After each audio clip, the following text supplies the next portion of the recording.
Niché au cœur des Alpes bavaroises, l'Obersalzberg fut bien plus qu'un simple décor de carte postale. Il devint le sanctuaire secret d'Adolf Hitler, transformé en forteresse imprenable où se dessinait l'avenir du Troisième Reich. Là-haut, entre forêts et pics enneigés, Hitler avait fait bâtir son célèbre Berghof, résidence majestueuse au panorama vertigineux, symbole de son pouvoir et de son goût du faste. Mais derrière ces immenses baies vitrées sourdissaient en silence les dessins les plus funestes de l'histoire. Car l'Obersalzberg, ce n'était pas qu'une maison de vacances.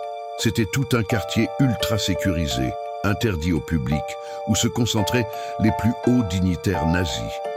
Göring, Bormann, Himmler, tous possédaient leur villa dans cet écrin montagnard, relié par des routes privées et même un réseau complexe de bunkers et de galeries souterraines capables de résister aux bombes.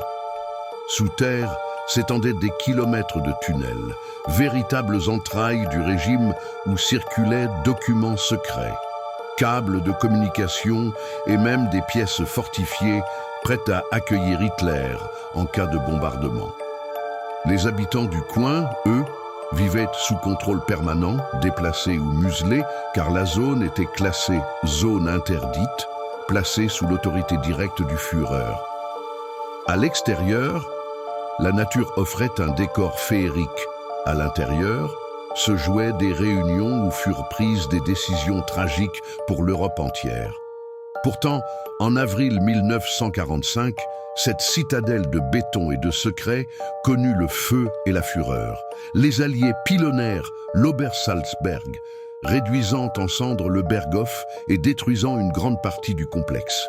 Lorsque les troupes américaines y pénétrèrent, elles découvrirent des galeries béantes, des salles encore tapissées de cartes d'état-major et de reliques nazies abandonnées dans la précipitation.